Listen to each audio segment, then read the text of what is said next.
Oh, there you go. That's fuck. No, I'm not doing that. Couldn't take myself seriously with that intro, so here again, starting a new one, promoting skateboard coaching. Look them up on Instagram or Safari, and we'll be able to help you out with any stage that you're at. Like any stage that you're at with skateboarding, we can help you out. So let us know, and it's only in Brisbane as well, so yeah, keep that in mind. But yeah, if anyone's looking for skateboard coaching, just let me know. And even if you like live far away and you want some skateboard coaching from me, just like some simple tips, I'd be happy to do like video calls as well. I actually haven't thought about that just till now, so that'd be nice. Let's get straight into the Tampa Am experience. So guys, what kind of got me into Tampa Am was the motivation movies when I was younger. They were like literally the best skate movies you could ever watch. So they had 1 and they had 2 and 3, and the second one, there was a section in the movie where they were talking about Felipe Gustavo's story, about how him and his dad drove all the way to Tampa Am, spent all their money just to get there, just to be told, you haven't registered, you can't skate. And the dad was just like, oh, that really sucks, but can you just, you know, ride the park a little bit, you know? And just because they spent all their money to get over there, he might as well like skate the park a little bit, so they let him. And then the judges realized, whoa, this guy's really good, we need to let him in the competition. And then he fucking won it. Like, what? It really shocked me, that story. I was like, wait, he won it? Like, even though he got told that he wasn't even going to be able to skate at all, he won it. Like, that's kind of what got me to break out of my shell of like that, you know, thing where you tell yourself that you can't do something. Like I was, at that time when I was watching those movies, I was getting in the groove of skateboarding. I was realizing, I'm going to get good at this. And yeah, when I watched that movie, that's when I got to the point where I was like, I'm going to be professional. And then 10 years later, I look at my bank account, I go, hey mom, can we go to New York? Because like, I've got enough money and I want to make my dream happen. And then she helped me out with that, and we went to New York together. I don't really want to get into New York. I've actually done this video a couple times talking about my experience, and I realized last time I was talking way too much shit about New York. So let's just get to the part where I was at Tampa Am, experiencing my first time skating with like, you know, really famous people, you know, like people from Woodward and all that. Like there was Roman Hager that I think we there was like three of us skaters trying to hit the same obstacle, and we all kind of like just clashed in and had a little laugh. And you know, I crashed into Roman Hager and we just like had a little laugh and whatnot, and he realized I was Australian, and so he kind of got shocked by that. And that's kind of like how he, you know, like I don't know, like I can't say that we were like mates or anything, but like there was like a friendly connection there. And I don't know, just to make that connection with, you know, people from the other side of the world, and you know, especially someone that I found so inspiring to skate with, I was just like, whoa, like he's acknowledging me, like, whoa, this is sick, you know? Like when I went over to America for 3 months and, you know, met a bunch of famous people and whatnot, it got more into my head that we're all just people.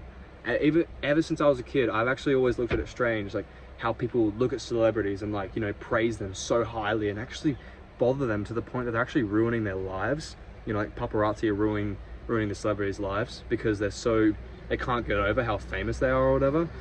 That never made sense to me as a kid, because I was like, we're all just people experiencing, you know, you don't need to praise someone so much just because they've achieved something that you haven't. Like, why don't you, you know, get motivation from that and achieve something yourself, you know? That's how I've looked at it. And when I was over in America, I really did get into that whole like, you know, fangirlish side, but you know, I also realized that we're all just people and we're all just mates having a good chat, having a good skate, connecting because we all love skateboarding. Like, it was amazing actually connecting with people just through one thing. Like we all just skate, and that's how we're all connected, and we all had this like instant respect for each other.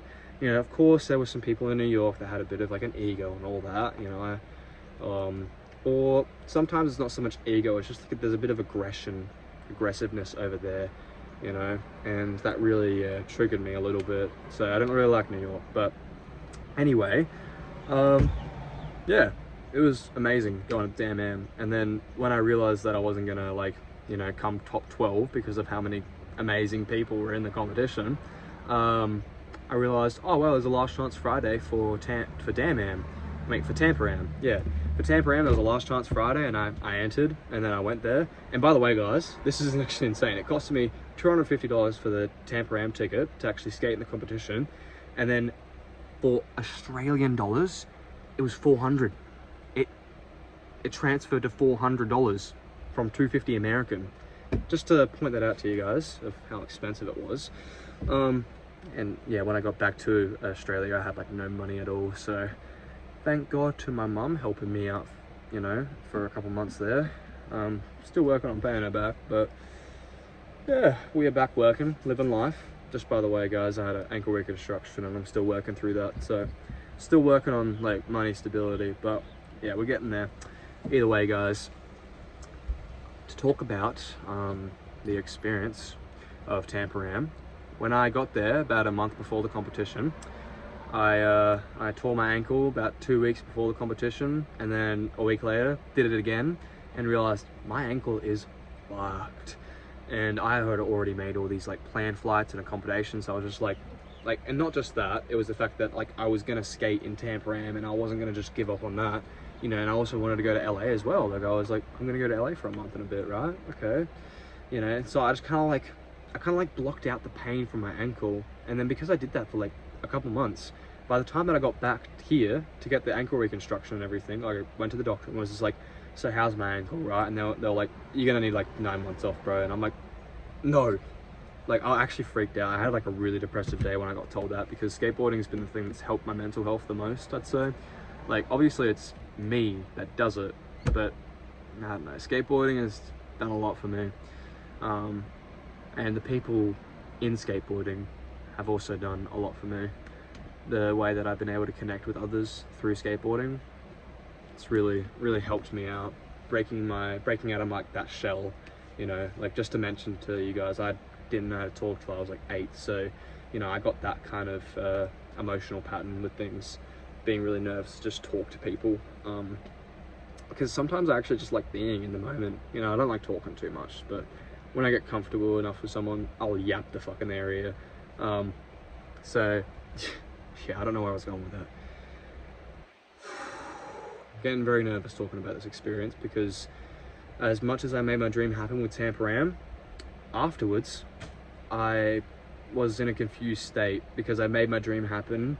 I had achieved everything I wanted to in life, but I still was in a weird state of depression and anxiety and uncertainty with life, like unconfident, you know, unconfident as fuck. And yeah, that was pretty sad. But yeah, I think what got me to realize that I needed to do that inner work was Tampa Am, was the fact that I made my dream happen. And then I was like, I made my dream happen, why am I not happy? You know, then I realized, I need to do more inner work. I need to do a lot more inner work, because I thought I was okay, I thought I had done enough, but apparently not. And I'm still working on that right now, actually, because yeah, as I just mentioned, the 2 ankle tears that I had over in America, over in Florida, actually really messed up my ankle, and I needed the reconstruction as soon as I got back, pretty much. But it took a while for the reconstruction, because I had another surgery I had to deal with and all that sort of stuff, and the whole waiting situation, and like going through the x-rays and everything to make sure, like, to actually look at everything that needs fixing. It's a long process, like reconstruction, just to get to the surgery date. But yeah, when I had gotten the surgery and I had been sitting just by myself for a while, like just recovering, I was realizing, holy fuck, I have had paranoia my entire life.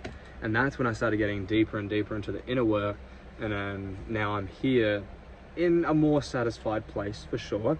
I still have my bad days. Like this morning I had like a weird anxiety void thing where I was just like freaking out about things I can't control and just thinking too deeply about things too. Yeah, I had a friend help me out, actually. You know, gave me a good hug, and you know, we had a good chat, and it was actually beautiful to be able to experience that. Like, my mate pulled up to the house and I was just like, oh bro, I need a hug, man. And like, he was instantly connected, and I love being able to experience that with humans, where you're actually able to connect and not feel any shame for it either. Like, just connect, and no judgment, no shame, just experiencing emotions and being a human. Yeah. Don't know really where else I'm going with this story.